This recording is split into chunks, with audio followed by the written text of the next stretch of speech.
What's poppin', gang? What's good? What's good? What's good? What's good? Who we got in the building, man? Make sure y'all say what's up when y'all pull up to the stream, man. I appreciate you. Who is that? Justin Roman. Shout out Justin in the building, man. I appreciate you. Say what's up, gang. Salutes, dog. Salutes to you. We got a good show for y'all today, man. We got a good one today. We got quite a bit to get into, man. We haven't been live in a couple of days, so we got quite a bit to get into. Brent Faiyaz dropped his album.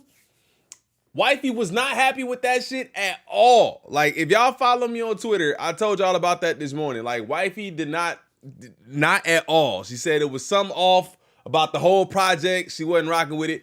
I seen Jamie Foxx dropped a little you dig too. Regal, what up? Positive vibes. Hey, yeah. Jamie Foxx dropped a little something yesterday too that I have not fully listened to. I listened to like the first couple seconds of it. Sounds pretty good. What else we have yesterday? Jill Scott dropped. She has a JID feature. I might tap into that. I'm just not sure if that's the audience, is the Jill Scott audience. That's the reason why I haven't done those reactions yet. I was thinking about doing a Jill Scott reaction and also I was thinking about doing a Brent Faiyaz reaction, but I don't know if if everybody wants to see that. So I didn't want to put it up on the channel yet, but we got quite a bit to get into today, man. We got some Drake stuff going on. We got a kind of a, I don't know if I want to call it a weird take from CYHI, but we got a take from CYHI that we got to discuss because I rock with CYHI, but we got to discuss this take. We got J.Cole news. We got Maul and Akademiks news, and then we got this too from French Montana, which we got to tap into that too. Hi crew, teammate, I graduated from basic military. Hey, shout out to you.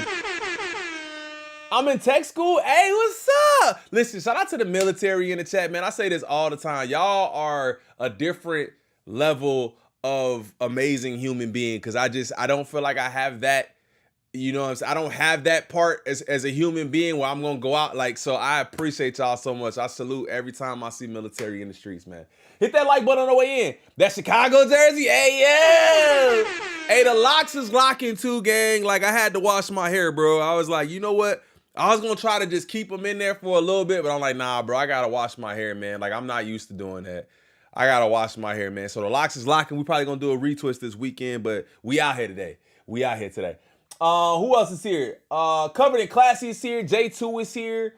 Mel Marcel is here. Cat Williams is here. I did check out that Cat Williams stand-up. Hilarious, bro. I don't think I laughed that hard in a minute, bro. Check that out if y'all haven't seen it already. Who else is here? I haven't missed anybody, have I? I think I said hello to everybody. Wendy, what up? Wendy's here. Wendy's here. Is that everybody? Man-child, what up, gang? I see you. All right, man. So first thing we want to get into is because I think this is very interesting. Apparently, French Montana went out here and stole Unforgettable. And the crazy part about this is, Cat killed it, bro. The crazy part about, I'm still laughing at some. The crazy part about this is, you can absolutely, let me hit the like button. You can absolutely hear that this probably wasn't his song. Like, if you just know this song, he don't really do much on it that make it his at all. Now, of course, you know, I feel, I don't know, man. When it comes to Justin Hunt, shout out Justin Hunt too. Hold on, shout out Justin Hunt too, man. Like, I feel like when it come to him, bro, a lot of times I don't be thinking you gotta do too, like, he's so thorough with his information and fact checking, like, there's not too much you gotta really look into when it comes to that. I was gonna say you probably gotta take some of it with a grain of salt, but I trust these dudes. But we gotta listen to this. So apparently, French Montana stole Unforgettable, and they have the story. Who else is here? Did I miss somebody? Deontay, what up? Philip, what up? Noah, what up? Rad Rob, what up? All right, that's everybody. Shout out to everybody, man. Let's go ahead and get into this video. And shout out to Justin Hunt over there at the third verse. This is his new podcast that he got going on. I think this has been going on for a while. The Company Man, the Third Verse podcast. So this is dope. Let's get into it.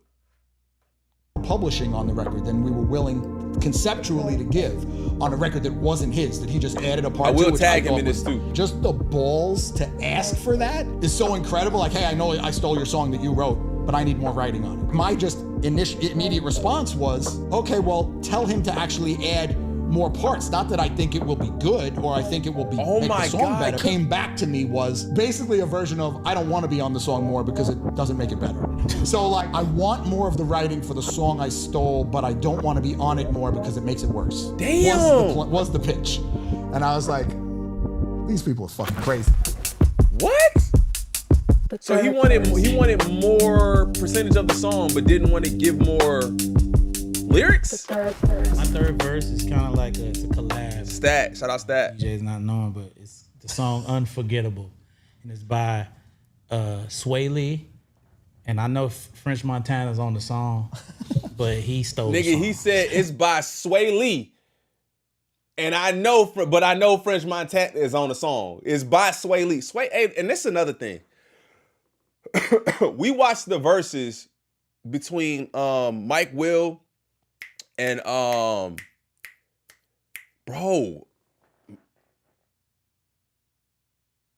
I'm drawing a blank. Was it Hit Boy? I'm drawing a blank. But we watched that and we saw how much Ray Shremmer music that Mike Will had done, and instantly knew like it was gonna be very hard. It was gonna be very hard to win against some of those mega smash records. But then it also made me look into the talent of Sexyy Red a little bit. Like, I know generally you might not think that he's a great rapper, but when it comes to like melodies and just creating super catchy, like he's written for a lot of people. I was like, bro, his talent is a little, I don't know if we might be underrating Sexyy Red a little bit. You feel me? Like you gotta get in there. And I was saying that to say Sexyy Red is all over this damn song. And you got French Montana with basically ad-libs. Like he ain't really saying shit on this song. And the reason I want to talk about this song is because I seen French Montana go on for real, the Noriega podcast. I like French Montana. French, you was the cameraman on Smack DVD. Oh my God. What you've done with was your he really? career, you did it.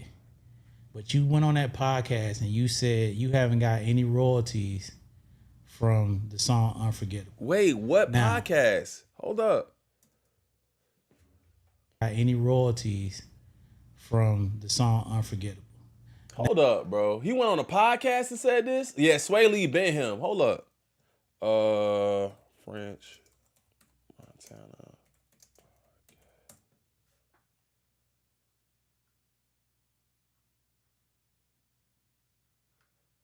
Bro, what was he on? Oh, it say Drink Champs. Hold up.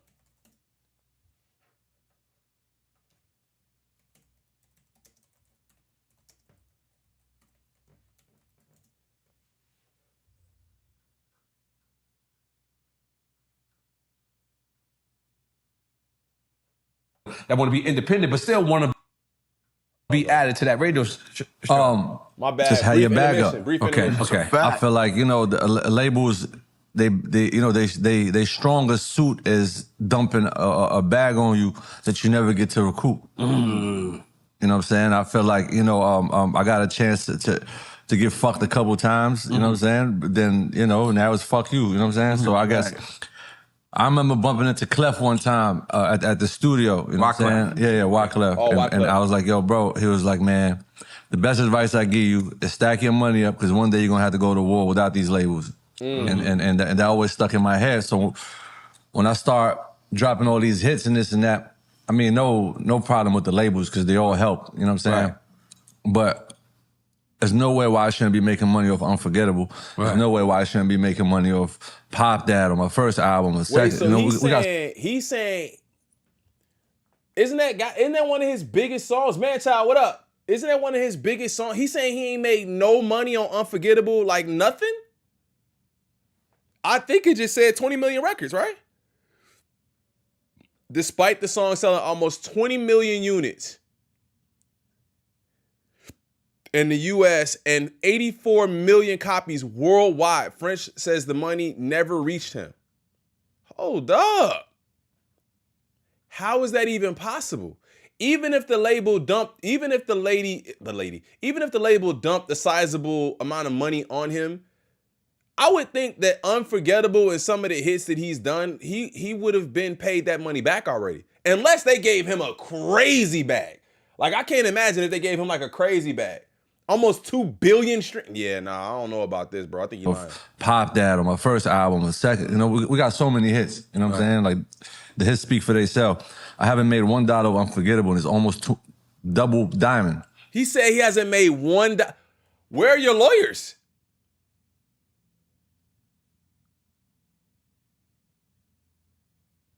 Where are your lawyers? No. Absolutely not. Nigga, hold on.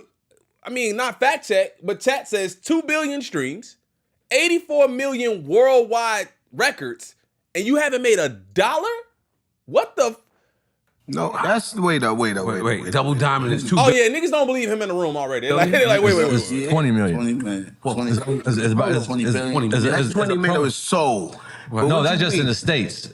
Around the world, probably like 84 or something like that. Yeah. What you mean you ain't make $1? How much money they spent on the record? That's what I just said, bro. Ain't no way. How much money did they spend on the record? How much money did they spend on the record? They couldn't have spent that much money, bro. It was Sway. Who produced the record? Who produced Unforgettable?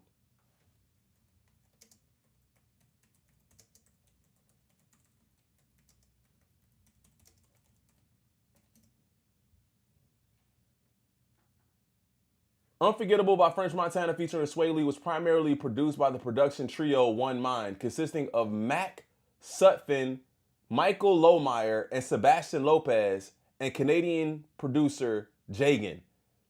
Additional production credits for the 2017 hit also include CP Dub and Mike Will Made It. Damn, they got like 5 producers on that.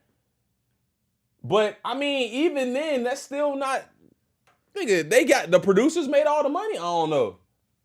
Y'all believe it? That's what I'm saying. When you're coming up as an artist, you're not really looking at that. You're just looking at, okay. Looking at that upfront money. Upfront money because you're trying to get your bag up. You know what I'm saying? Okay. I mean, maybe he's saying he signed some sort of deal where he signed away rights to making money on the records while he was underneath. Like, he signed some sort of deal where they just gave him a bag and said, whatever you make is what you make. But we giving you this money up front. We giving you this money up front. You make a smash down the line, you ain't gonna see none of that. So he probably got duped a little. If that's true, I still can't imagine that he would have made $0 off of this record. And then once you figure out that you're making money in the back end, now you want the back end too. So it's kind of not fair. You know what I'm saying? So you can't really be mad at the labels because you're supposed to look at all that in the beginning.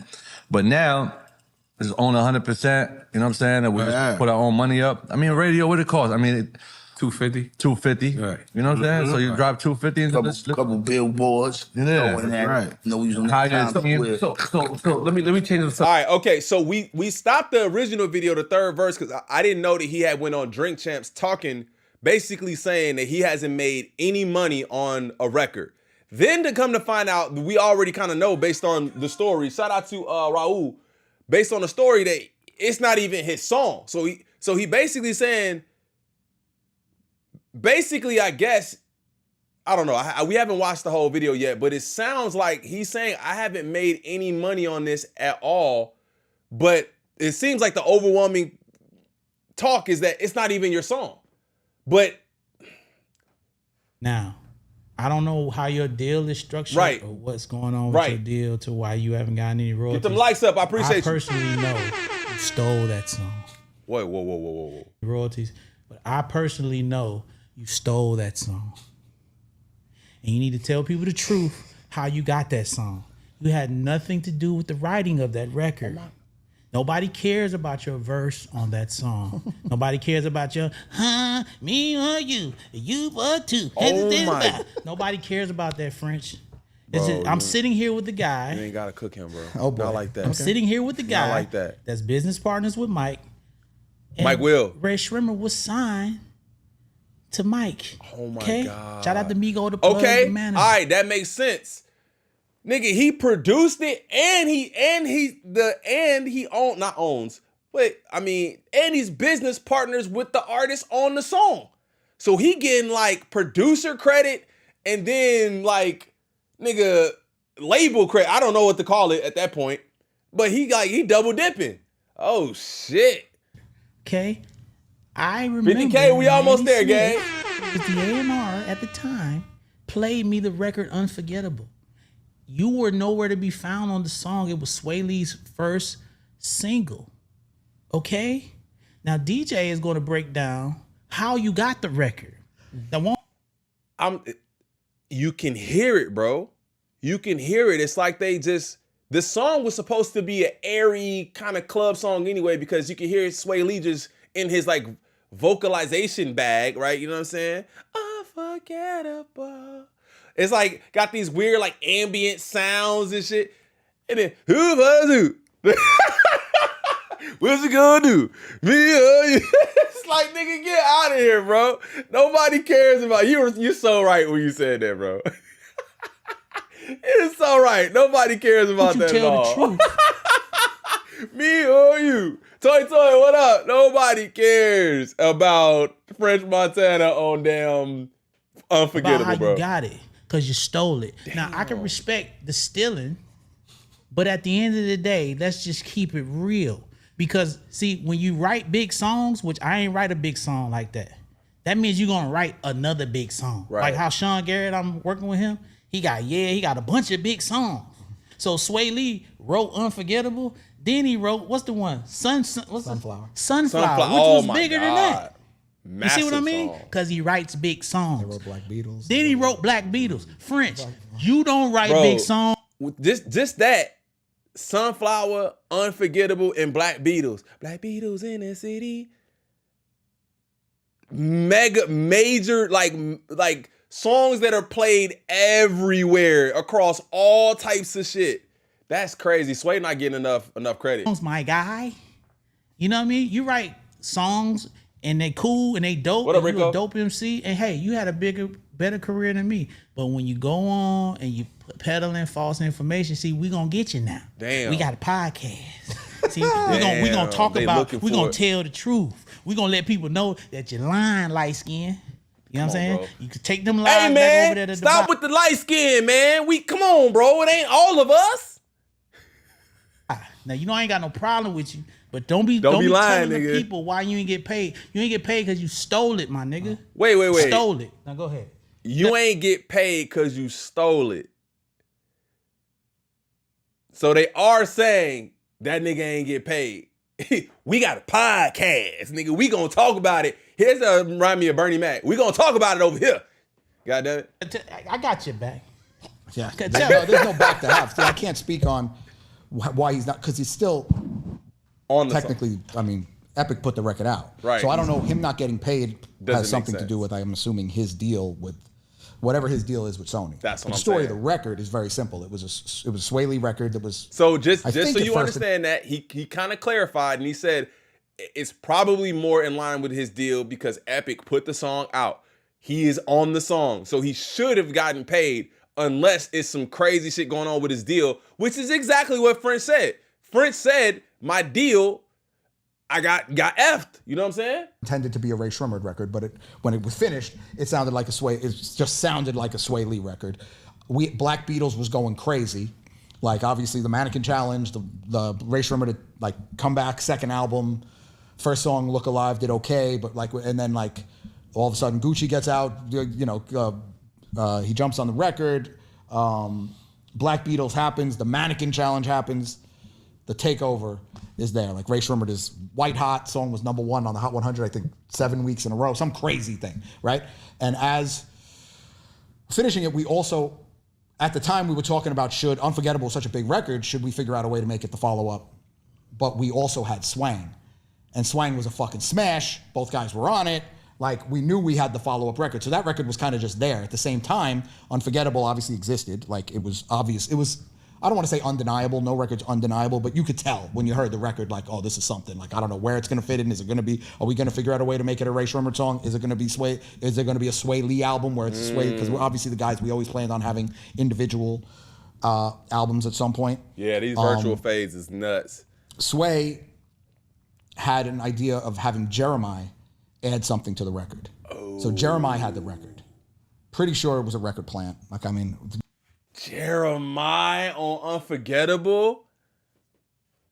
Jeremiah, bro. I still remember birthday sex. That boy was going crazy in Chicago.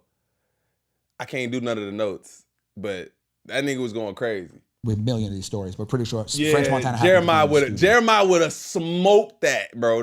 He would have.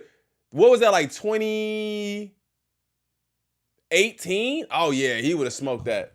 With Jeremiah in the next studio and walk in and whatever was happening, the record was playing in the background and French heard it, and I wasn't there. This is just the story, and this is how it came together.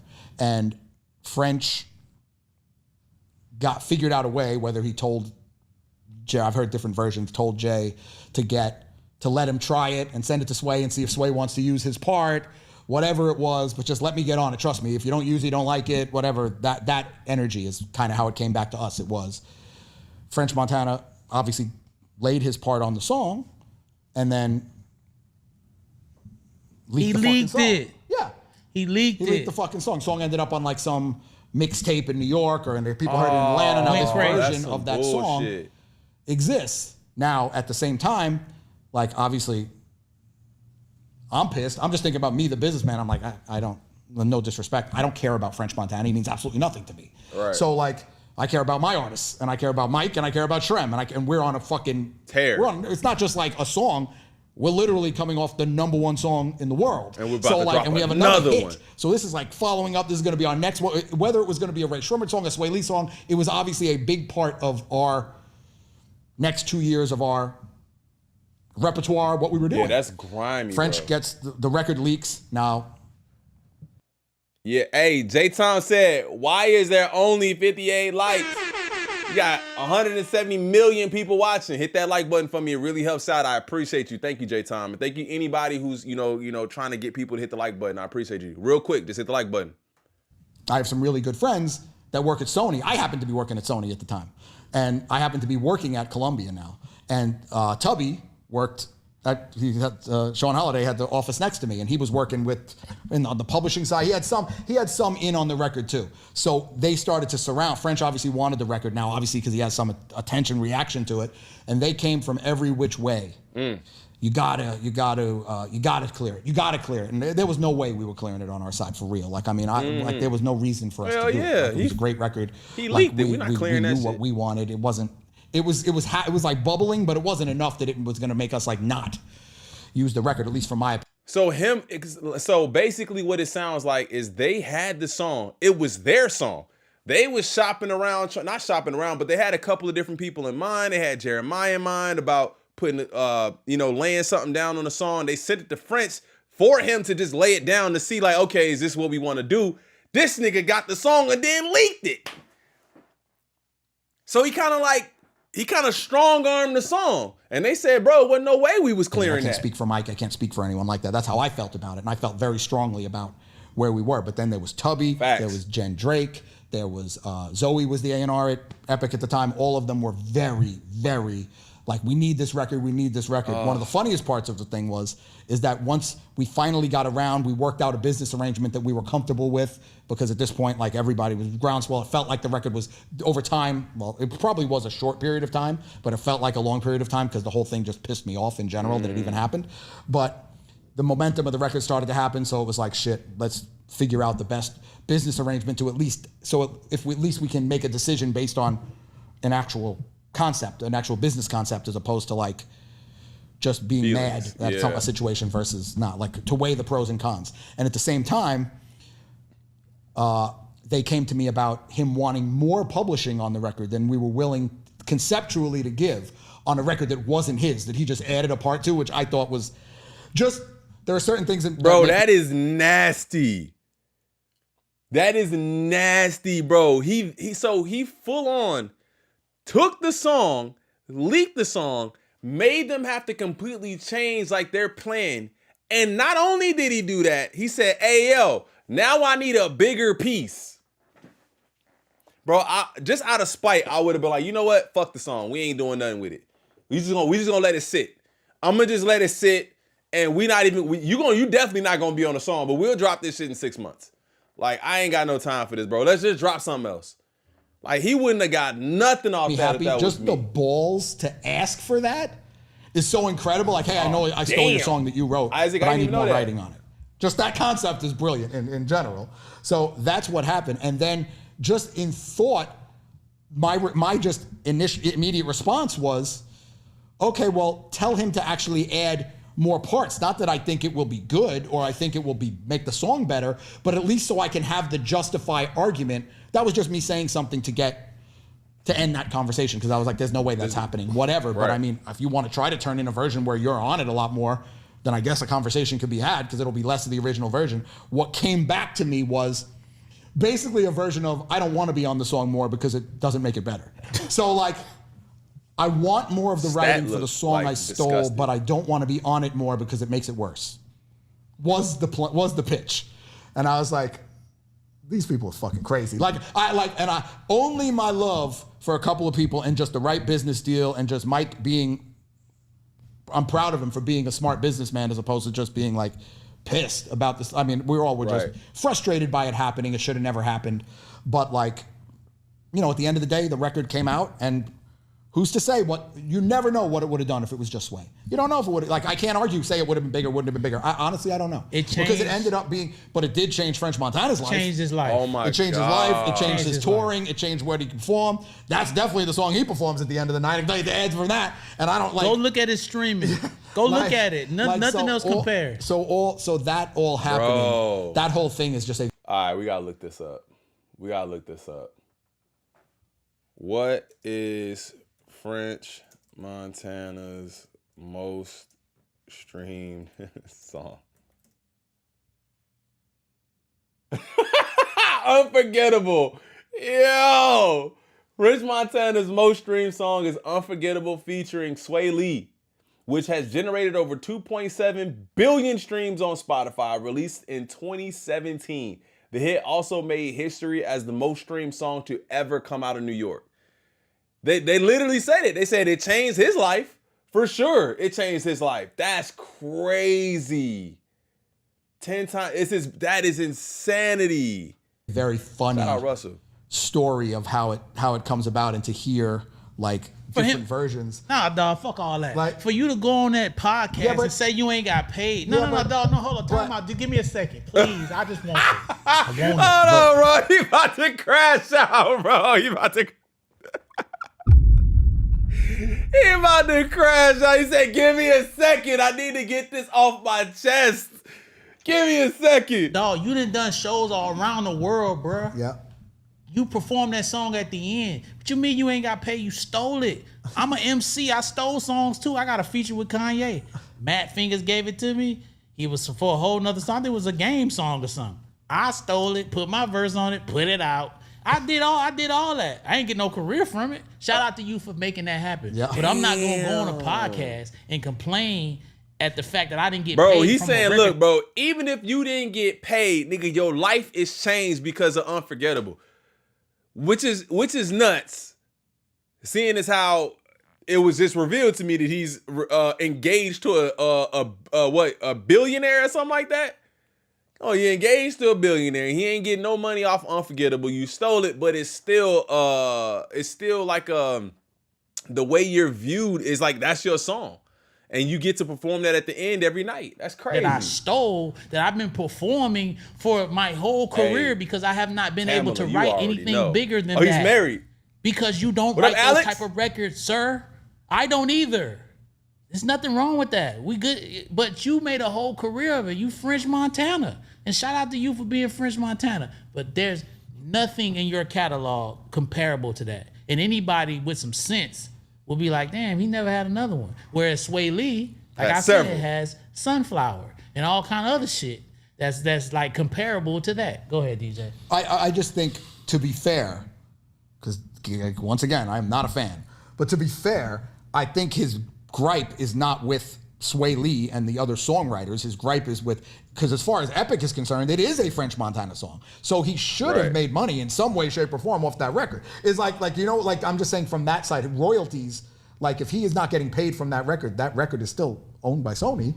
And so who's getting the money is the question. So they it seems like they actually conceding. They like, bro, it's actually his song. So did Sway get paid from this shit? Did Mike Will get a bag? Get them on the phone. Somebody call Mike Will. Somebody call Sway. I need to know where the money is.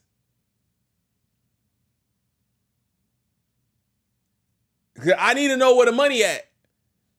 Because they saying like, yeah, they put it out. It's a French song. So where is the money? All that business. Maybe I think that's just Diddy took it. He has with his attorney in the. That's deal what I'm saying. I just don't think, like I'm saying, like you're right, and I agree. God don't like ugly. That's what happens when you steal. God don't like ugly. Exactly. And we talked about God earlier. God. He don't play that stuff. So he's hating on French Montana. God hating on French Montana. God hating on French Montana. No, French Montana He hating on said God. God don't like ugly. He didn't say nothing about the devil. The devil did that, not right. God. Don't talk about my Jesus now. I'm just saying, he didn't say nothing about the devil. I said God don't like ugly. When you French Montana out here stealing songs. He stole that song French. So this and ain't now he's nothing not against you getting paid for personally. it. But you did it. Because I'm a rapper that stole songs too. And honestly, I wish I could have stole it.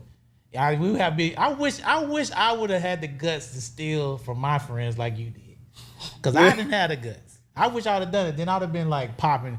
Enough for me. I did it you alone. Ooh, why not? This is what you. Whatever you talk about on that shit. That shit is crazy. That's fucking hilarious, bro. And so I was so mad when I seen that. I almost threw my phone.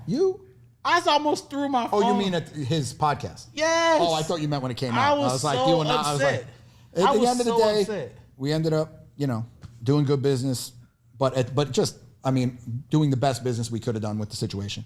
But like that song, DJ, I'm sorry. When Manny played me that song in the car, dog, I remember vividly. I told Manny, I said, dog, that is a smash. Oh, bro. Let me just explain what I said. I'm not saying I don't believe Sway Lee's song would have been massive. I'm just saying we don't know. All I'm saying is French's version came out and it was a smash. So like it is what it is. He made arguments before as if he contributed to the success of the song. I've heard this from him. Oh no, I've heard because he it was too. talking about doing verses chat. with other people. Chat. Do y'all think that French contributed to the success of that song? Do y'all think if it was just Sway or if it was Sway and anybody else, that song would have still smashed? Still would have popped? I'm telling you, he didn't do nothing for that song, period. He didn't do anything for that song. People, and he's having conversations like, yeah, it was my verse. Dog, bro, deja nobody vu like cares a about your right verse now. on that record, dog. All we care about What is is he supposed to say? unforgettable. You know what he's supposed to say? He's supposed to kiss the ring. We will Thank never you. know. That's a fact. Thank But you. that's not. You know what he's supposed to say? When you win an award, thank you, God. That's what he's supposed to say. Facts. That's it. Not Sway, God. No, then he can thank me. Why God and not me? Well, that's some breaking news. That's my third verse right there. Third verse, unforgettable. Yeah. His verse? Yeah. What was the verse? Just rap it again. Rap, No, he rap was French the Montana's second verse. No, it was That's Sway Lee's third verse. That's all I know. That's all I know, bro. That was really good. Well written. I don't even know what he's saying. Hey, listen, and I appreciate what you got going on. I think you solid for what you're doing with Max B, holding your brother down. Like I said, I like French. All my interactions with him has been cool. He came up to Interscope some years back. We spoke for a second. This ain't a... Yeah, He was facts. on Interscope. I know he came up there and I was there. And it was cool. Like I rock with French. That's the thing. I don't want anybody to take my tone as if I don't dislike anybody. I don't hate anybody. Yeah, bro. I don't think I would take that you don't like French. I'm taking from this, you're dirty, you did wrong. Do not try to act like, nigga, now you supposed to be making hella bread off something you stole, bro. Just take the W. That's what it sounded like he's saying to me. Just take the W and keep moving. Wait, what? Wait, whoa, Wait, what? Anybody, I don't hate anybody. Wait, what? Wait, whoa. This is the most contradictory. Yo, put Wait, that what? clip in real quick.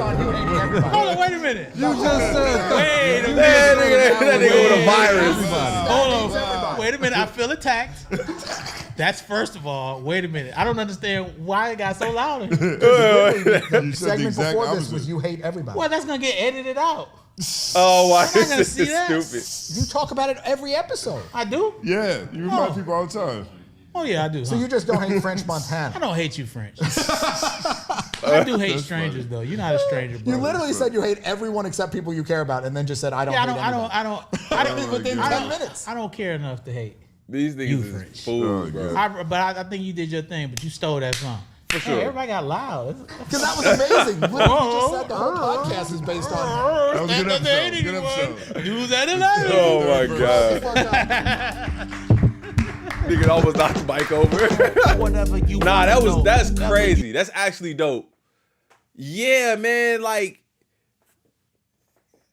bro said earlier, he said Swae Lee has gone on to make and write big songs, and he's never been able to replicate that. So you have to kind of take that into consideration. Shout out to the third verse. Shout out to the company, man. Shout out, Justin Hunt, Stat, all of them, man. This was dope. This was fire. It's like behind the scenes. We got a chance to hear about it, especially because they connected and they know. And bro said, bro, he played me the song and you was nowhere near this damn song. So the thing is, I don't put it past them, bro. Yeah, it's all happening. Can I get 1 second applause? I can't do it, but 1 second applause. It just seems like I don't put it past him, bro. I definitely see him doing something like that. And at this point, with the amount of shit that he's done with like dropping a record and then dropping it in like 10 different variations to try to keep it boosted and so it shows up in all these different playlists and stuff like that. Like, I think he's sneaky. Like, I get this sneaky kind of vibe from him because I think he'll do anything to try to make a little bit of money. But shout out to Justin Hunt and them, man. That was dope. I can remember the first time hearing Unforgettable and thinking French was an odd pick, not gonna lie. That song could have just been a beat and it could have been a beat and a melody with a little bit of like harmony coming in from Swae Lee every now and again, and that's still would have popped in the clubs. Still would have popped. Butterfly Effect all over the place. The song would have took off with anybody. Businessman rapping. What else? I don't mind French on it though. The thing is, it's just like mindless noise enough, like where it doesn't, what he's saying is kind of catchy enough to like can make the song go, but anybody could have done that. I don't mind him, right? Like you said, like I don't mind him on it. Like I'm like, oh my God, he was a terrible. It's French. French is, French has done what he's done in music, and he's got some other big songs, but nothing like that. So, keep running them lights up. I appreciate you. All right. Now, man, I wasn't even expecting it to be on that too long. Let's go ahead and get into Maul calling out Ak. So Maul called out Ak for lying about Drake's Iceman snippets, which if you guys will see on this channel, I did not cover the snippets. I didn't even cover them. It was during J.Cole's moment, and I said, you know what? I'm not going to give it any sort of acknowledgement at all. I'm going to let the Cole stuff rock because I don't think that that's cool that he tried to do that. But either way, it fell on deaf ears in my opinion. ain't nobody talking about it no more. So Maul called out DJ Akademiks for lying about Drake's Iceman album snippets. Let's get into it. Shout out to Chiggs. A lot of salutes in the chat. Salute. I find him. I like Chick Smooth.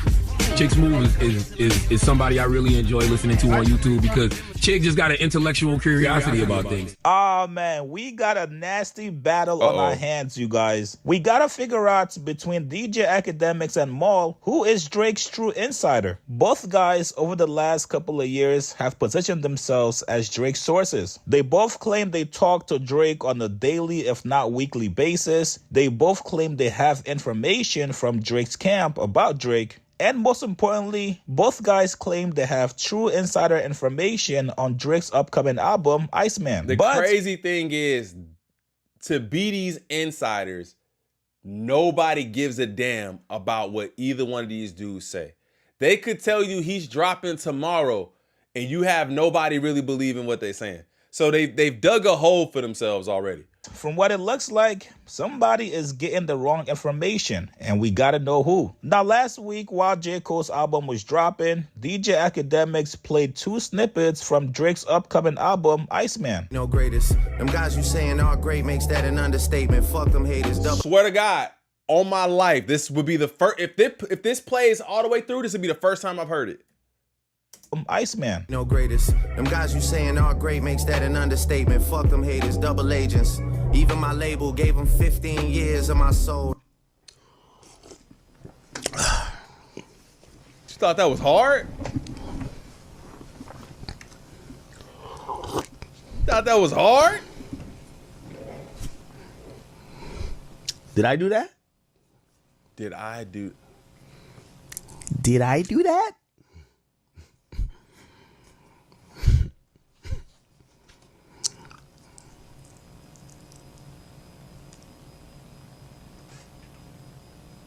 That's rude. Fuck them haters, they double agents. That was the diss?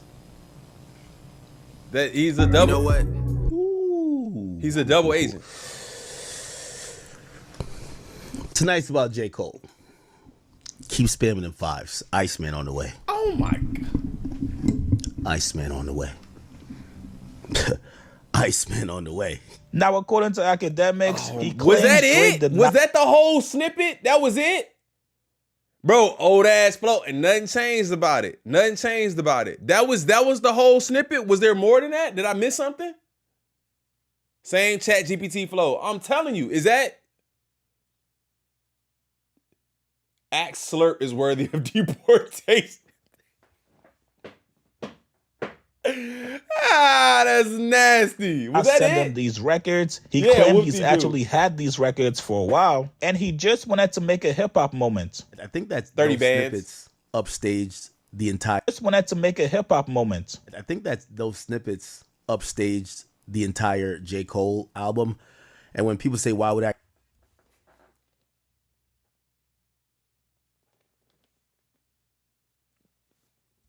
I mean, you don't even have to be a Cole fan. You don't even have to be a Cole fan to see that little snippet or whatever, if that was it, did not upstage anything in reference to Cole. The man's doing what, 320, something like that first week? Nigga out here selling CDs out the car. Like, come on, bro. That upstage. Ain't nobody talking about these damn snippets. Those snippets Nobody care about upstaged the entire J. Cole album. The and when people entire say, why album. would I do it? Well, I did it. I'm sorry I keep pausing. But when you can hear somebody blatantly lie to you in your face and say, I believe, and it's because he did it. I believe that the snippets upstage the entire J. Cole, the fall off. Like, even the discourse about the people who did not like the album was way louder than the people, than the Drake snippets. There was people talking about either they really loved it or they didn't like it, and then you've kind of seen a little bit of back and forth. That was way louder than this. For that moment, to be the nigga who did it for that moment. If I had a Kendrick snippet, I would have played it then. If I, even with Drake shit, if I had a J. Cole snippet, I would play during the stream for Drake too. I don't care. Like, you know what I mean? At the end of the day, like, bro, I'm hip hop, bro. It's funny because, like, I think I don't think no one's happy with me about that. Drake fans, they're kind of like, they're thinking that he's stepping on J. Cole shit. Drake isn't that happy. I imagine Cole's people are throwing a little hissy fit. Like, nobody's actually happy about that. And then there's some other angles of it, which, it's kind of behind the scenes that I don't want to get into. But yeah, it's funny. Like, nobody's happy about. People ain't happy about that. The timing was me. I had, people like their research. I literally announced, I got some Drake songs. I don't know if y'all want to hear it, because when I drop it or I tease it, the fans say, we don't want to hear it. You're fucking it up. Hold but on, then chat. people want to know. All I get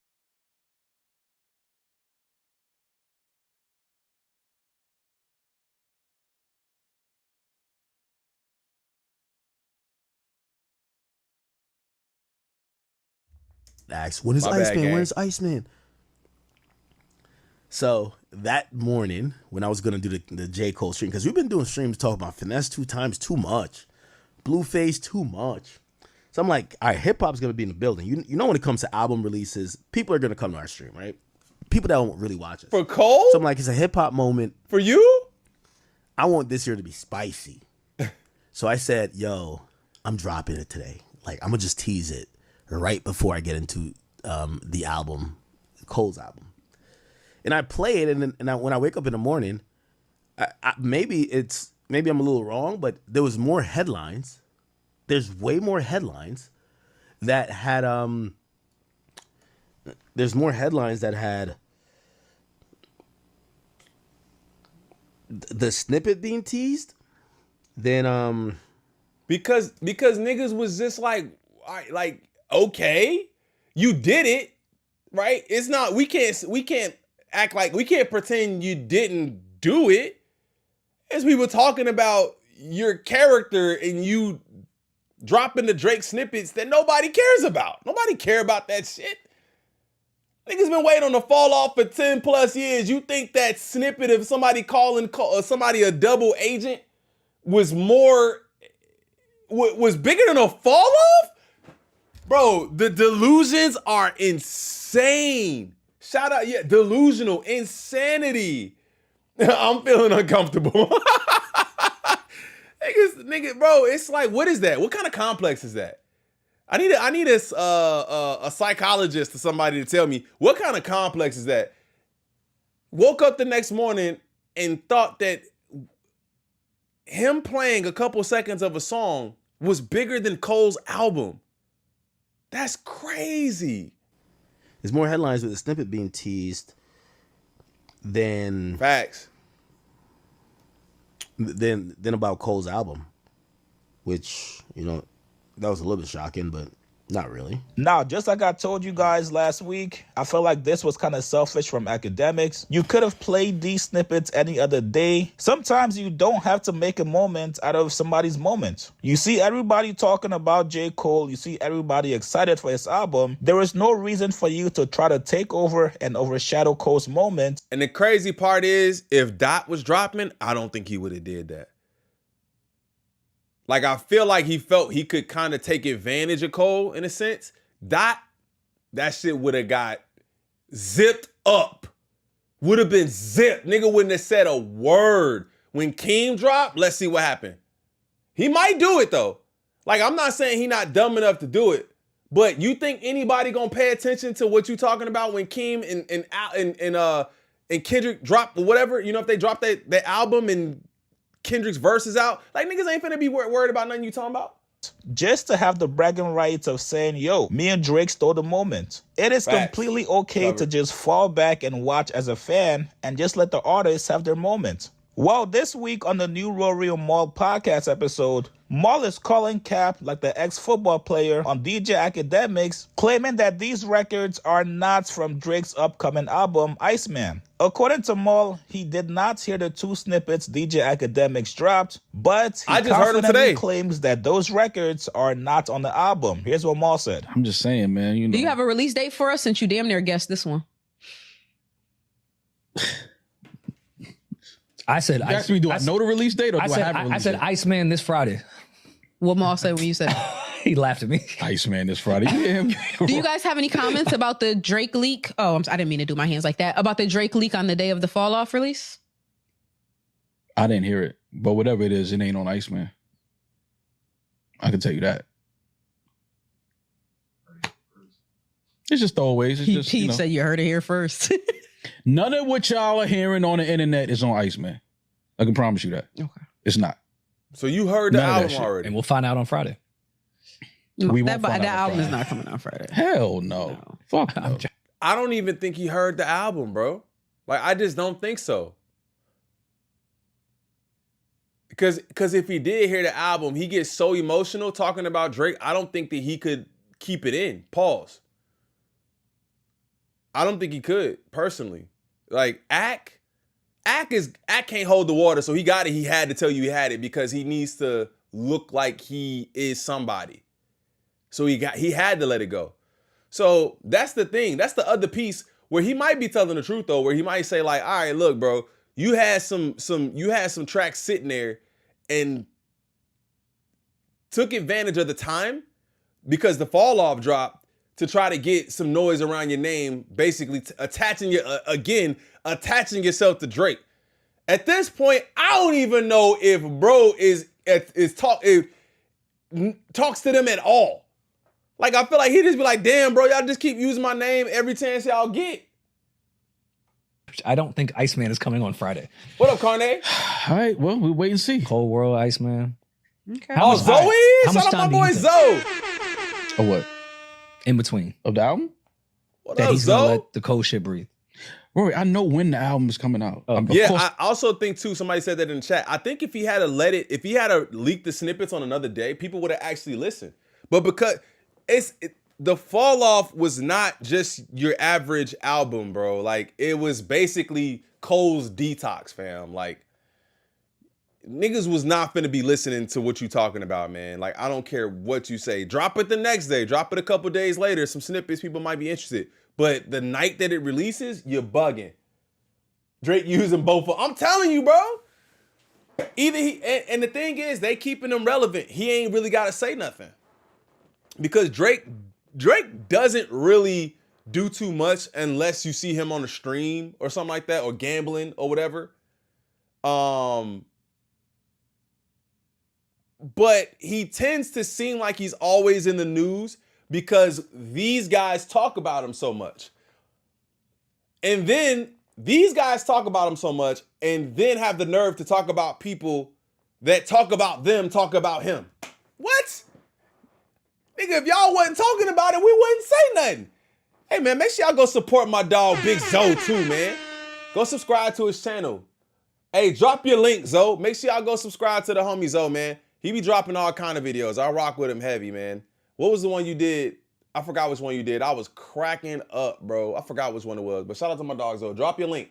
So I'm not saying it, but I know. No, I know you're not going to say it. And you haven't told me anything. Yeah. I guess I'm trying to like get, is it going to be a long time? Or is it going to kind of be It's going to be a good time.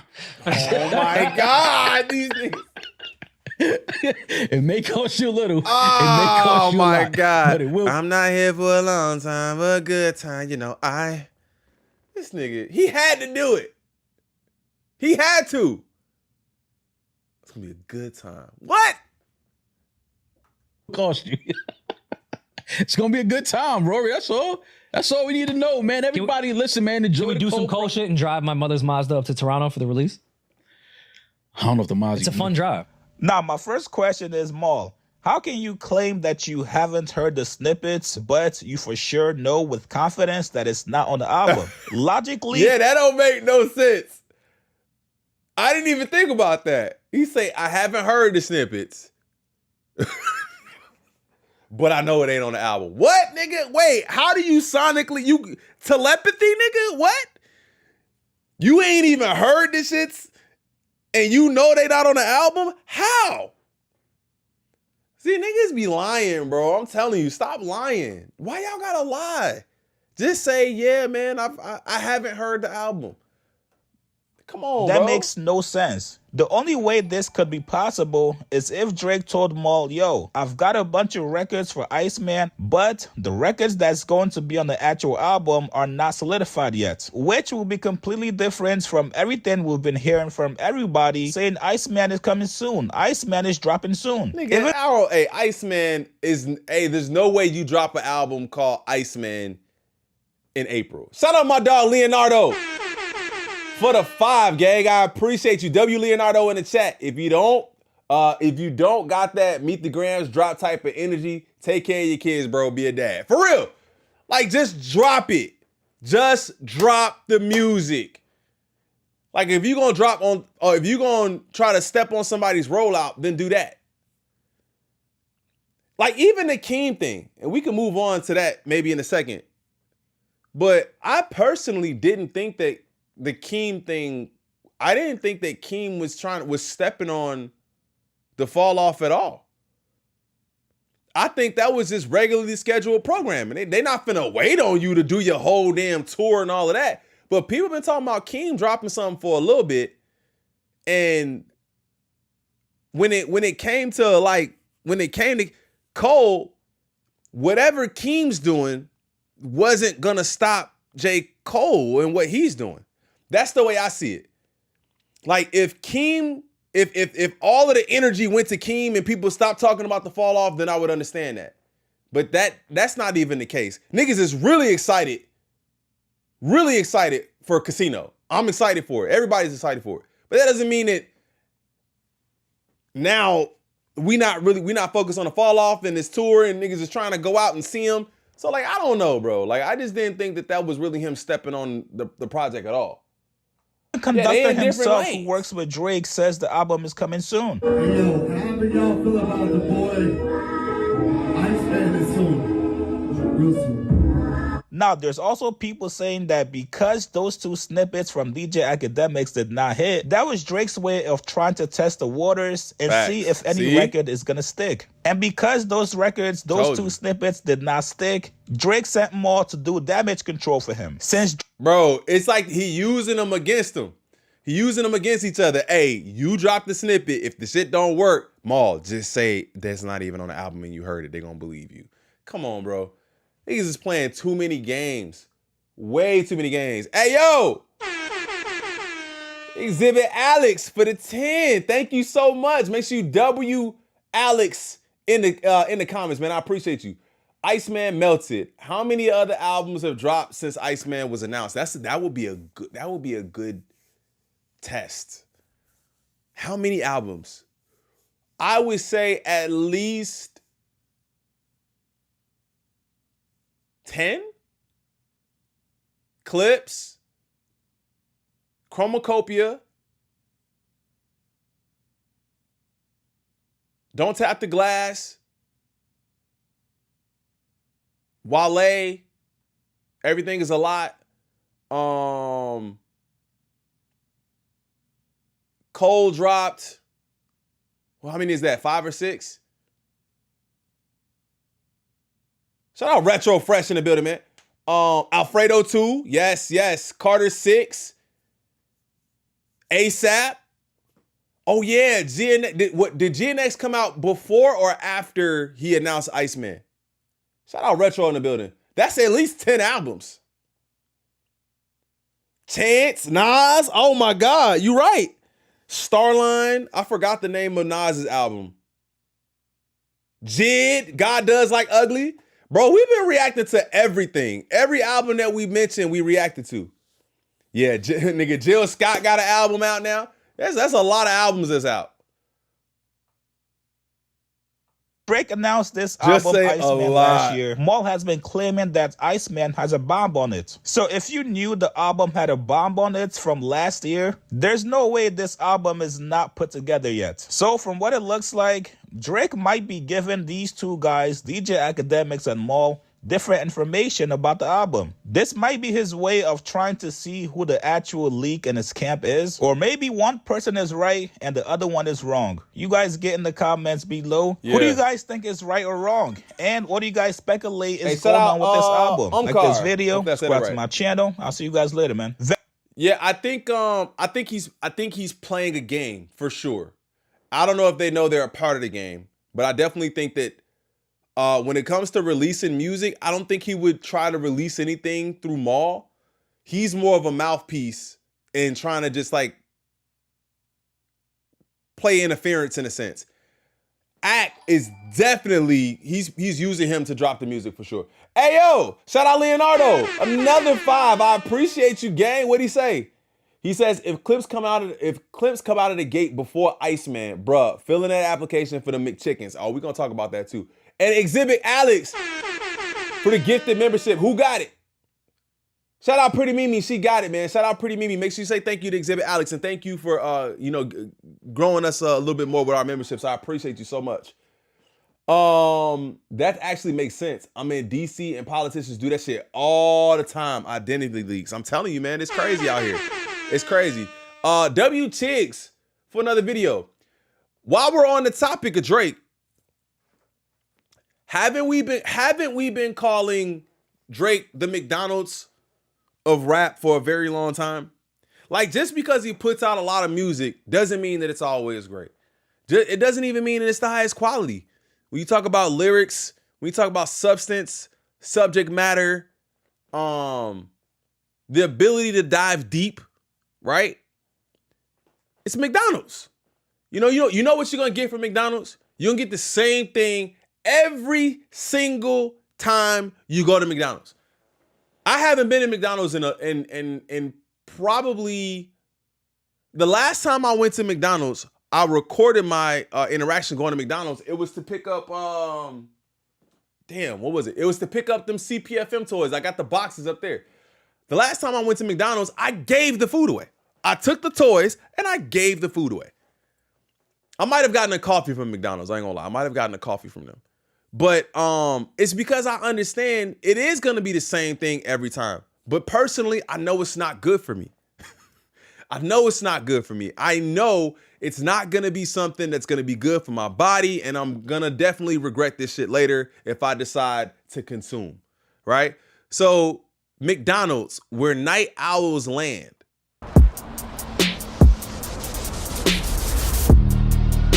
$2.17. That's it?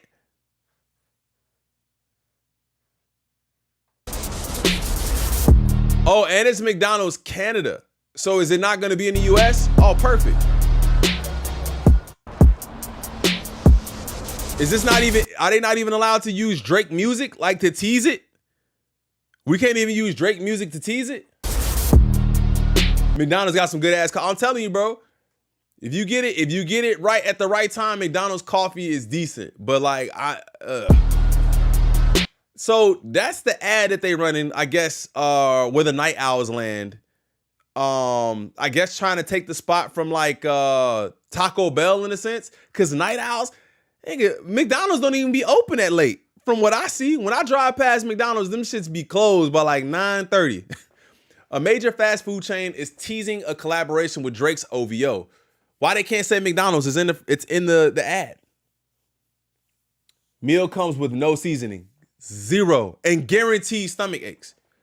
Guaranteed. Drizzy will follow Travis Scott, Mariah Carey, Shania Twain, Cardi B, and Offset as stars who work with the brand. Now, I remember Travis. I don't remember Mariah Carey or Shania Twain. I remember Cardi B and Offset's meal. I definitely went and got the Travis Scott meal. I ain't gonna lie. I think I still got the receipt because I thought as collectible as everything was for Travis Scott, I kept the receipt. I still have it, but I don't go back. Hey, Leonardo, another 5, man. Shout out to you. Thank you so much for your donations, fam. I really, really appreciate that. Thank you for the 5. This is the best excuse for me and my diet to permanently exile McDonald's out of my taste of food. Listen, the thing about McDonald's, bro, and this ain't even really about McDonald's, it's about Drake. But the thing about McDonald's is, the crazy thing is, it's done something to us all mentally. Bird, shout out my boy Bird. If you don't agree or not, it's done something to us mentally. I can smell the fries without smelling the fries. I can taste the Sprite and the Coca-Cola without tasting the Sprite. And I can right now in this moment. The McGriddle, I know the smell of it. It's mental. I know the smell of it. Right? Like if you get like a Big Mac or a double quarter pounder with cheese, I know the taste of it without having even had it for years. Because when we were kids, we get Happy Meals. When I was a kid, my moms would get me the 2 cheeseburger meal. The 2 cheeseburger meal. I grew up, I started getting quarter pounders. I'm like, I'm grown now. I get the double quarter pounder with cheese. But like, it's done something to us mentally, man. I just don't think it's definitely not good, man. A major fast food chain is teasing a collaboration with Drake's OVO. And the shit don't even rot. At times, owls love them some beef. Oh my God.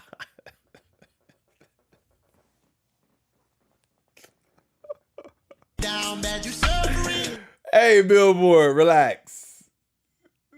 Billboard, relax. All right. Come on, man. Like, I remember the only time I used to want to go to McDonald's, I'm not going to lie to you, when I was a kid, was to go play in the Playhouse. And that used to smell like feet. So, like, I'm like, bro, I don't even want to do that. At times, owls love them some beef. McDonald's Canada teased the collaboration on the way with Drake's OVO, which is set to launch at the Golden Arches locations north of the border on February 17th. So they got 4 more days. And they dropping this in Canada only. So listen, if it was here, could you imagine if they put a OVO McDonald's logo or something like that up in California? Stop. Posters began popping up around Toronto earlier this week, hinting at a partnership between OVO and McDonald's. The famed OVO meshed with the McDonald's logo, along with the phrase "where the night owls land" beneath it, which got fans' mind churning. So what is it? Is it a meal? Is it merch? Is it t-shirts and hoodies and shit? Who wants a McDonald's OVO merch? Y'all want some of that?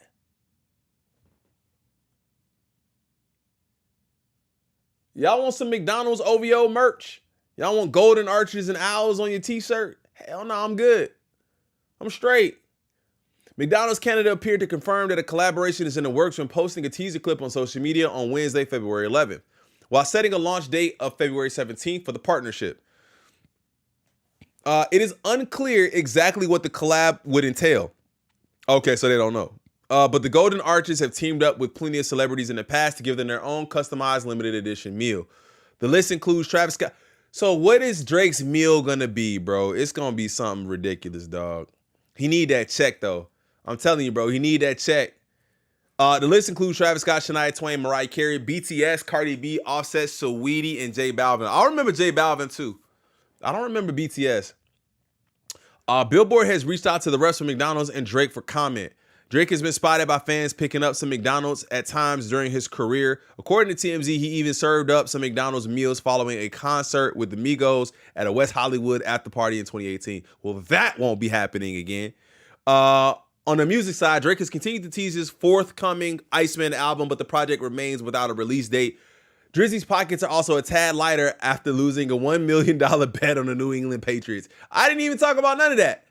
I ain't talking about none of that. We've been off Drake for a minute, man. So if you guys are looking forward to some Drake, if you guys are looking for some Drake stuff, meals at McDonald's, here you go. Here you go, man. Here you go. Kids, oh my God, a kids meal. Relax.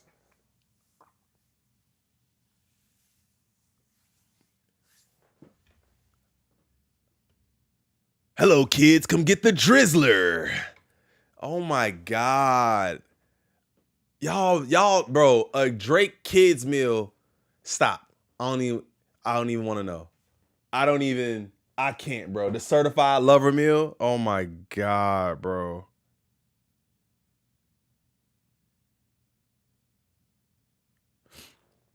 That is insane, bro.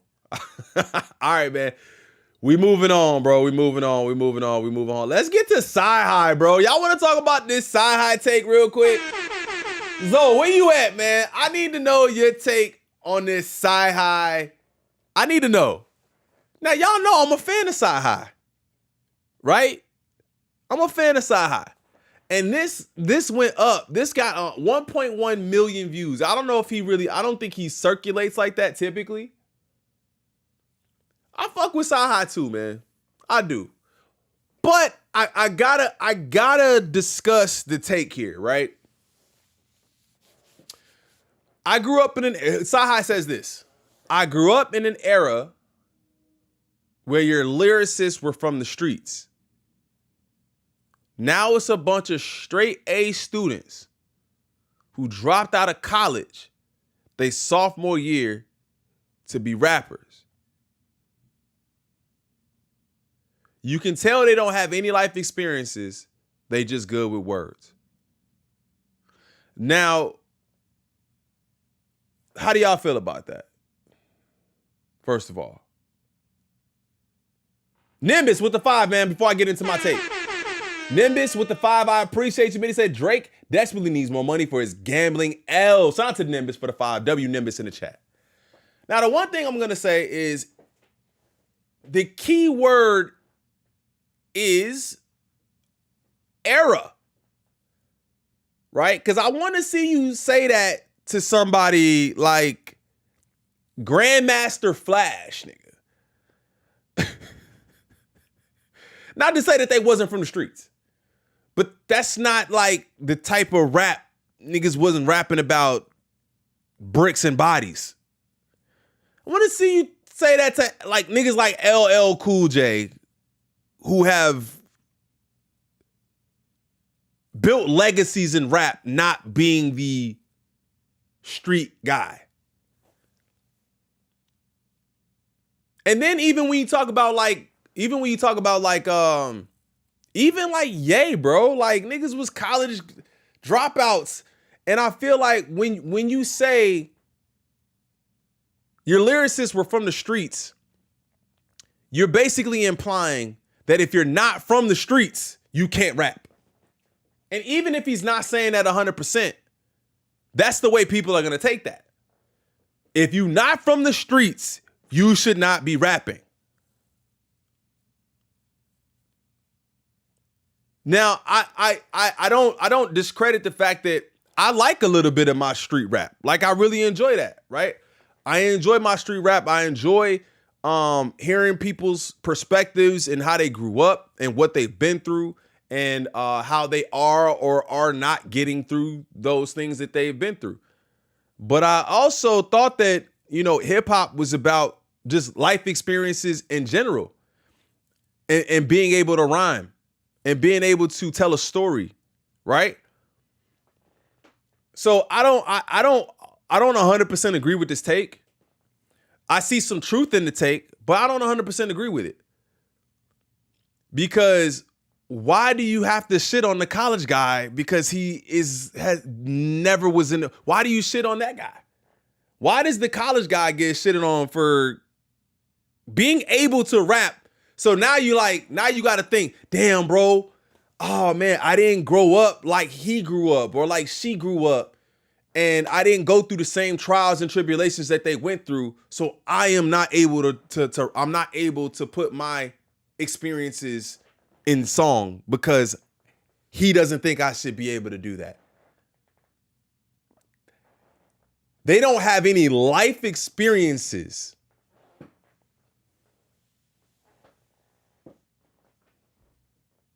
So because that person's life experience doesn't match your life experience, now they don't have life experiences. That's crazy to me.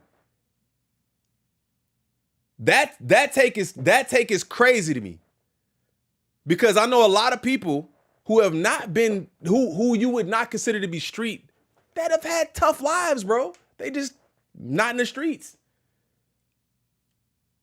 Right? The street ninjas where I'm from were straight A students, book and street smart. Shout out to Covenant Classic. A lot of dudes at HBCUs getting degrees who came from tough spots. Come on, bro. I mean, okay, Zoe. I mean, from the perspective of an artist from the streets, you can't be mad at his take. It's partly because in the era he's speaking of, they rapped about their experience, and that's why I shot him some bail, where I said the key word in this is era. Right? You come from an era, but even within your era, there were people that were rapping consciously and not necessarily only speaking about their street experience. And then to go far enough to say, basically like, bro, if you ain't from the streets, you ain't got no life experience. It's like, who are you? Just because everybody didn't grow up in the streets, they didn't have life experiences. Right? Hey, shout out to Leonardo Thomas for the 10, man. W Leonardo in the chat. Even if I could rap, I wouldn't have to be a street ninja for my sharp pen to illustrate my life in Camden, New Jersey. CYHI, you tripping. I think that's the only point where I take a little bit of issue, where it's like, you don't have to be one way to do one thing. Right? Like, I just don't see that. I don't see that at all. I grew up in an era where your lyricists were from the streets. And I give him that because he did grow up in that era where the niggas who was rapping was really in the streets. But in your same era, I'm sure there are people who are rapping from a place of not being in the streets. Right? You can tell they don't have any life experience. They just good with words. That's crazy. That is crazy to me. Hey, shout out Zoe, man. No need, bro. No need. I appreciate you. Thank you. W Zoe in the chat too, man. He says, I think his views comes from frustration with the people. I think his views come from frustration with the people were in the streets. Sometimes they tend to think that the streets are the only experience. That's what I'm talking about, bro. And that's where he's wrong. That's my point. You nailed it, bro. One time. You nailed it, bro. That is the main point. I come to this, and a lot of people come to this, accepting your experiences and what you've gone through. And people want to hear those things. The thing is, a lot of times you have listeners who are living through you. So they never been in the streets, but they listening to you and they feel like they've been in the streets. So now you alienating the listeners because don't listen to me if you ain't never been in my experience, if you ain't never been in the streets. They just good with words. That's crazy. Because the street experience is an experience, but it's not the only experience. And shout out my boy Zoe for saying that too, because you nailed it. You nailed it. You nailed it. I thought Kanye taught us that already. Come on, bro. That's what I'm saying. Nigga, backpacks and college dropouts, that's Ye, and that's CYHI. That's CYHI. Saying that we talking Ye. Not new Ye, but that Ye. Hey, my boy Chosen One for the 37-month re-up. He said, what's good? Can I get a Buenos Dias? I don't think I still got it on here, bro. Hold up. Hold on, I do.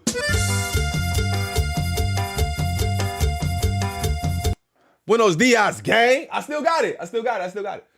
Big Zo says, if I stub my toe and I make a fire-ass song about it, somebody gonna relate and respect it.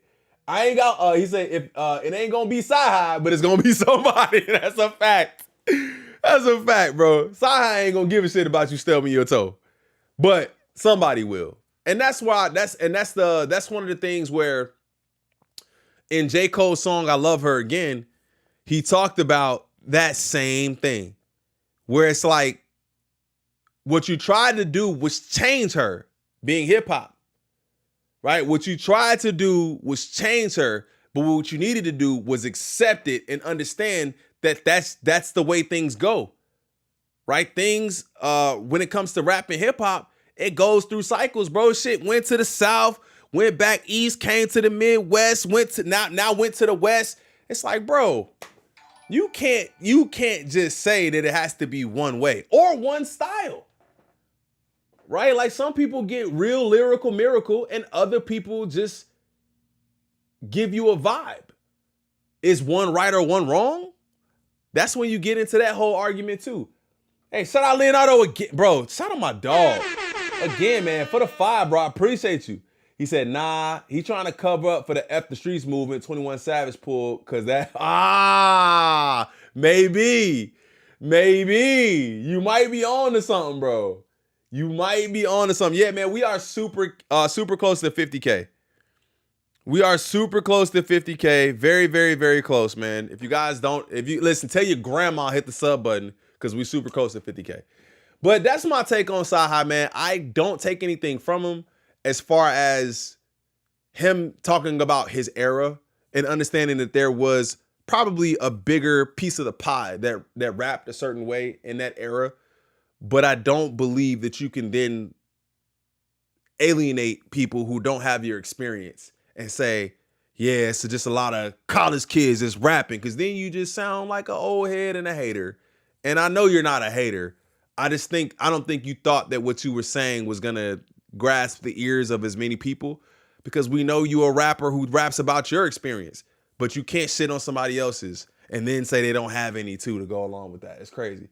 It makes the genre smaller. Facts, bro. Facts. All right. Where we at now? Oh, we got time. We got time today, gang. Hit that like button for me if you got. Where we at on likes? I haven't done a like check in an hour and 20 minutes. 159. We close. Let's get to 200. Let's get to 200 likes. I appreciate you. All right. So J.Cole apparently responded to Cameron, which I didn't think he was going to do that, especially now. But let's see what he's talking about, man. So J. Cole and Cameron been going at it for a minute, and he finally responded. Shout out Chigs, too. Let's get it. YouTube. Chigs. 200. Get ready. You know what to do, Chigs. I find him. You know, I like Chick Smooth. Chick Smooth is somebody I really enjoy listening to on YouTube because Chick just got an intellectual curiosity about things. No.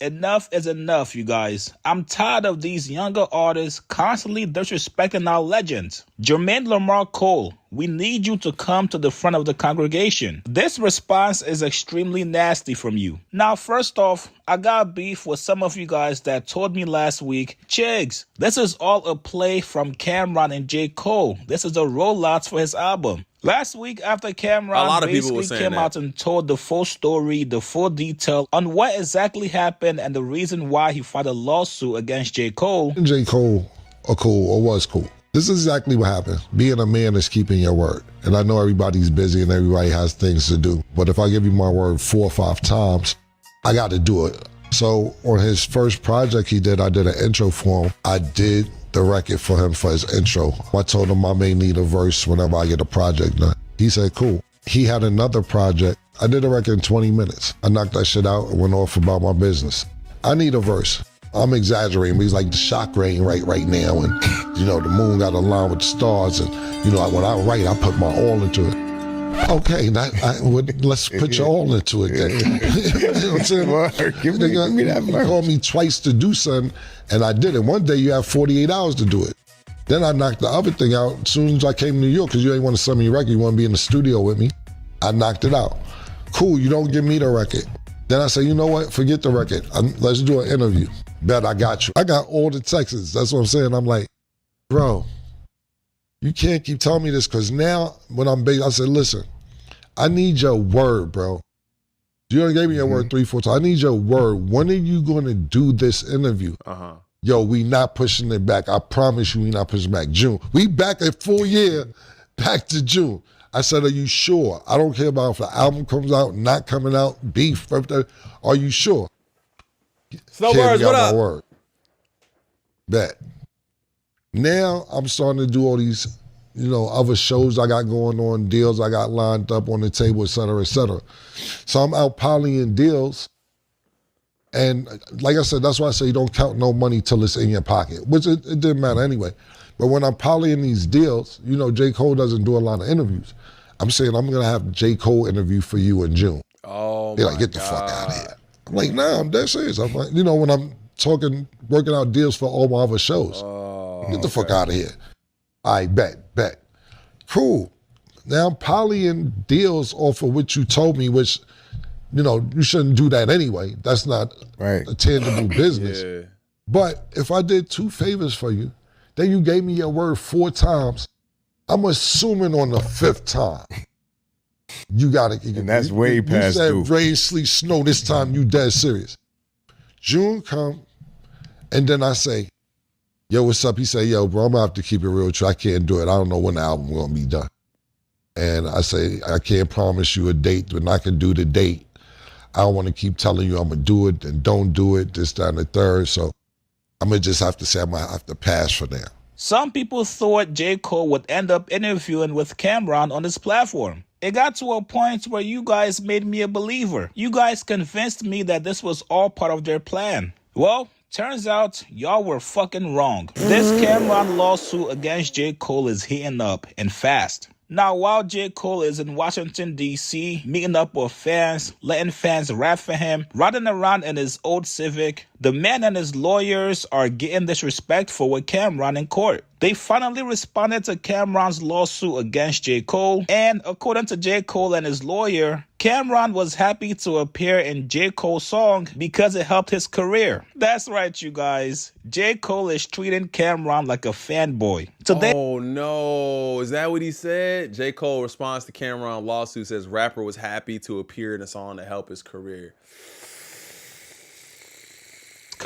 That's right, you guys. J. Cole is treating Cameron like a fanboy. Today in court, J. Cole blasted Cameron for going to court to publicly disparage him. J. Cole said that Cameron not only encouraged it, but he also blessed him to use his performance because it was going to benefit his career. Now, we also get more information about this handshake agreement they had. J. Cole is claiming that it was only after the song Ready 24 dropped that Cameron started demanding unreasonable conditions that was never agreed to by J. Cole, or an excessive fee inconsistent with industry standards for feature performance. J. Cole and his lawyers claimed that no such promise was ever made to Cameron, either about a single in return or a podcast feature. However, J. Cole confirmed that Cameron did ask him to come on his podcast, and this is where the legal terms come into play here, you guys. According to J. Cole, they discussed the possibility of coming on Cameron's podcast, but no commitment was ever made by J. Cole to do so, nor was there any agreement or condition related to the song Ready 24 to do so. J. Cole and his attorney claimed that Cameron appeared on the song voluntarily and without condition, and that he never raised any objections prior to its commercial release. And to add more disrespect,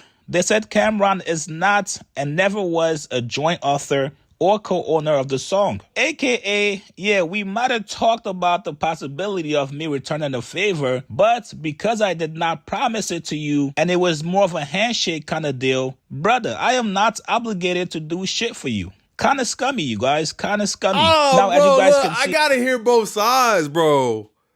Cause I'm hearing Cam. Cam is loud. That's the thing. We see Cam and we hear Cam all the time. Cam is telling you, bro, listen, I did that shit, and this is an agreement that we had.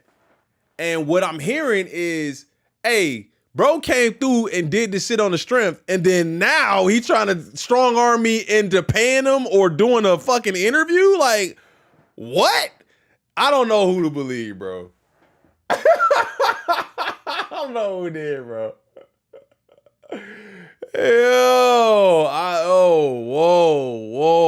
Whoa. Cause it's three sides. It's three sides. It's three sides to every story. It's three sides. Promise That's it to you, tough. and it was more of a handshake kind of deal. Listen, brother, if Cole did that, that's nasty. I'm not lying. That is nasty work. But if Cam did that, that's nasty too. The trouble is, we got two people saying two different things. Like, if Cole promised to do something, and he said, bro, I'm hitting you up, 4 times, I'm hitting you up, and you don't do nothing, that's a problem. But if bro came in and did the verse on the strength, like, yeah, I fuck with Cole, I'm gonna just go in and I'm gonna do this, and then now you trying to strong arm him into an interview or some sort of money, nigga, it's nasty either way, bro. I don't know I'm how not this gonna obligated to do shit for you. Kind of scummy, you guys. Kind of scummy. Now, as you guys can see here, this is the actual filing document in court. Defendant's prayer for relief. Wherefore, defendants Cole Ward Inc. and Jermaine Lamar Cole respectfully request that the court enters judgments in favor and against plaintiff. Hey, look, somebody said, hey, Cam ain't doing no damn verse for free, bro. So he got paid some kind of way. Oh, wait. I mean, I guess if he didn't accept money up front, right, and he said, okay, I'm gonna do something for you in the future. Okay, I get that. As follows: denying all relief sought by Cameron in the complaint, dismissing the complaint. Wait. I'm sorry, I missed that. In favor and prayer for relief. Where I am not obligated to do shit for you. Kind of scummy, you guys. Kind of scummy. Now, as you guys can see here, this is the actual filing document in court. Defendant's prayer for relief. Wherefore, defendants Cole Ward Inc. and Jermaine Lamar Cole respectfully request that the court enters judgments in favor and against plaintiff as follows. Denying all relief sought by Cameron in the complaint. Dismissing the complaint in its entirety with prejudice. Declaring that plaintiff has no ownership interest in the sound recording entitled Ready 24. Declaring that plaintiff is not entitled to an accounting or any other equitable relief. Denying plaintiff's request for attorney fees and cost. Awarding defendants their cost and awarding attorney fees to defendants to the extent permitted by law, and granting such other and further relief as the court may deem just and proper. So these are all the requests made by J. Cole and his lawyer to the judge. They want everything tossed out, and on top of that, they want to stake Cameron with the lawyer fees. Looks like we're just going to have to see how this one plays out. From what it looks like, it's looking very nasty on J. Cole's end. Yes, this is the music business. Yes, you should always watch your back. You should always make sure you're protected legally. But I'm sure if you're Cameron, when you were locked into the studio with J. Cole, you would never think J. Cole will put some shit like this. You know what I mean? Cold world killer. You feel me? Know what it is, man. That time. Almost time. Sheesh. Especially with his good guy reputation, you would think. I definitely think that it's it really is one of those things where you have to really know what happened, bro. You really, and there's no way for us to know that until they get in the same room and they talk about it. Because at this point, they're in separate rooms saying two different things. Cam is saying, you owe me. Bro is saying, what? So listen, I don't want it to be true, but if it is, Cole, that's nasty. I can't lie. It is nasty. But in the same vein, bro, like if Cam is trying to muscle you into doing something too, that's kind of crazy too. I think it's all around. He would eventually return the favor for you. And let's be honest, that record Ready 24 did absolutely nothing for Cameron's career. The man was already doing great podcasting. Very, very unfortunate situation. You guys get in the comments below. What do you guys make of these requests from J. Cole and his lawyer to the judge, claiming that this is too easy for me now? Nigga, Cole been going plaxing back when DDs wasn't around. Is that the one they talking about? The one where Cam just kind of do the intro on that joint? Is that what that one is? Why would Cole rebuttal this? Why would Cole rebuttal this years ago? He led Cam on for years. I don't know. That's what I'm saying. I genuinely don't know. I would have to, I gotta hear them in the same room talking, because we have to figure out what's going on with that. That's crazy, bro. He did 2 songs. I gotta go back because I don't remember the song that they're let me see. Ready 24.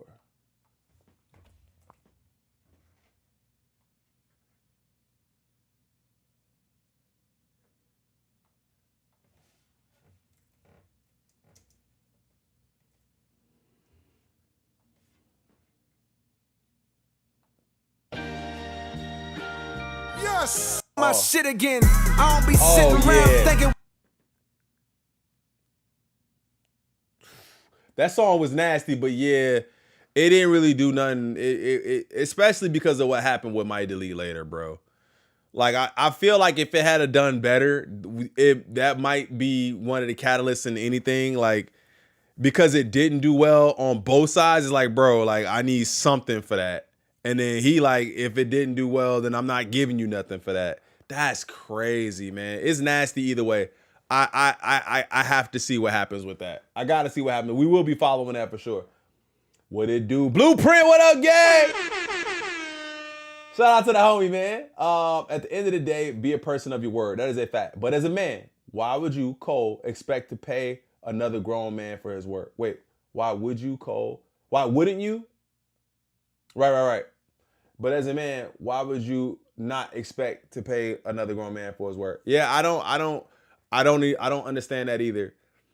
I don't understand that either. I'm not in the music industry. I know people trade favors a lot.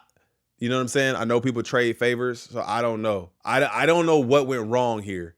Like, I really don't. So that's just nasty work on both sides, if this is what it is. He turned down the interview after a while because the battle was going on, and at that time, I'm sure he didn't want to be questioned about that. Your word is your bond. Cam ain't just giving up free features.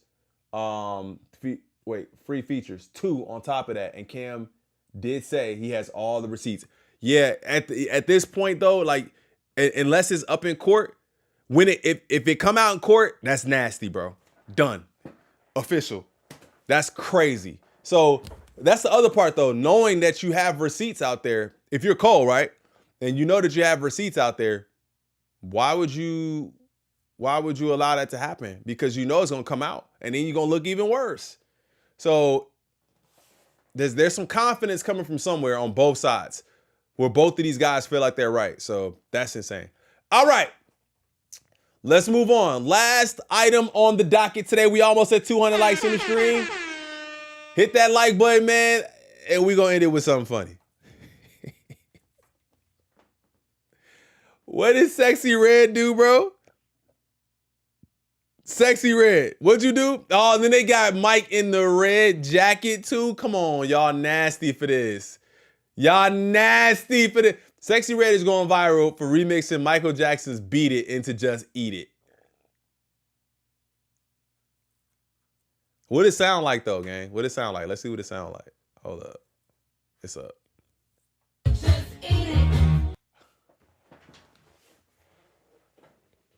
Down bad, you suffering.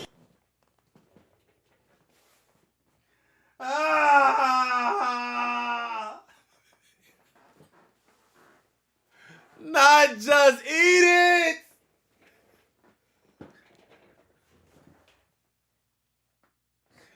Oh my God. No. Absolutely not. Oh my God. Is she recording a video? What is she doing? Oh.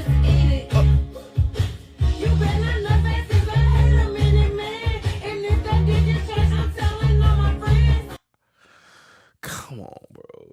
Hey, how did she ever make it? How did she ever make it, bro? How?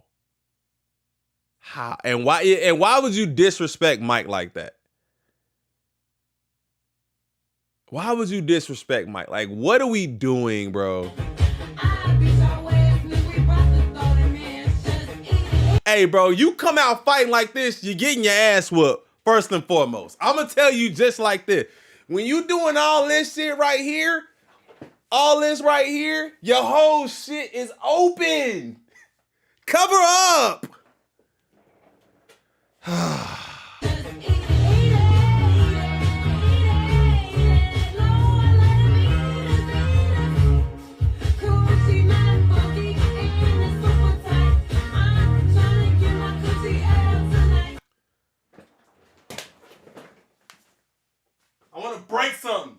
I want to break something.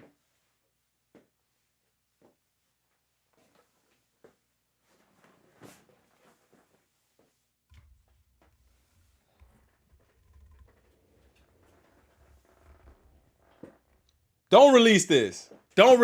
Please don't release this. Mike, sue her. Oh, wait, sue her from the grave, Mike. Send your lawyers from the grave. I don't care. Send your lawyers. Tell Mike's estate, sue her. Oh my God, bro. Just in case you missed it. 28 seconds. I'm putting y'all through this again. She recording the video too. Whoever recording this, you the damn problem. You supposed to tell her, I'm not recording you. I'm not doing that. You the problem. You understand? Stop giving her an audience. And when she recorded this, the engineer is supposed to say, listen, I'm not doing this. Hey, bro. What? The Michael estate is not finna let this out. Bro got a movie coming out. You not finna step on the movie with Just Eat It?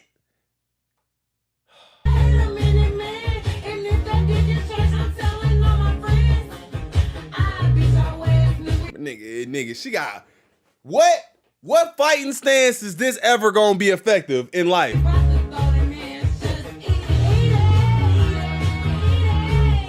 I'm so disappointed in my people. I'm so disappointed. Not funky? Oh, I'm done, gang. I got that.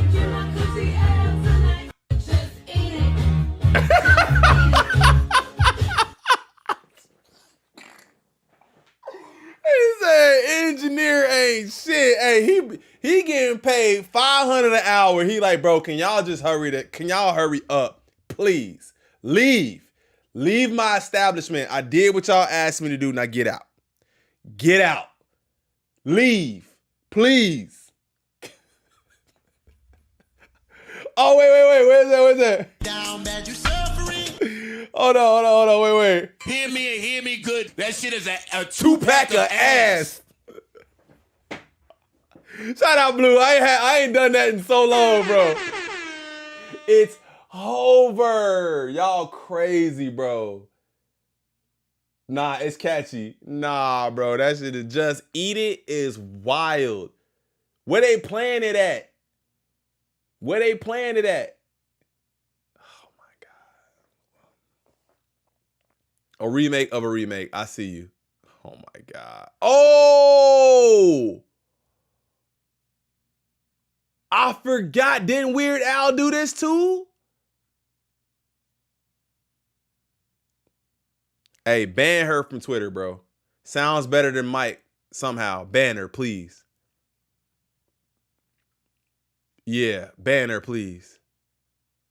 Ever heard of Weird Al? Yeah, bro. Oh my God. Why is everything about... I don't know, bro. Mike in heaven right now. All right, bro, I'm done. I'm out, bro. Look, hit that like button, man. Subscribe to the channel if you're new. I hope you had fun today. We went over several topics. I'm going to definitely clip these up, man. Probably put them out tomorrow. I love y'all so much. Thank you to everybody who hit that dono for your boy. Thank you to everybody who hit that like button. We still 14 away from 200 likes in the stream. Thank you to anybody who became a member today. If you just watched the stream, I appreciate you. But if you don't mind hitting that like button, it really helps out a lot, man. I love y'all so much. I'm going to get her one of these, though. Fuck up out of here, man. I'll see y'all in the next one. I'm out. Peace.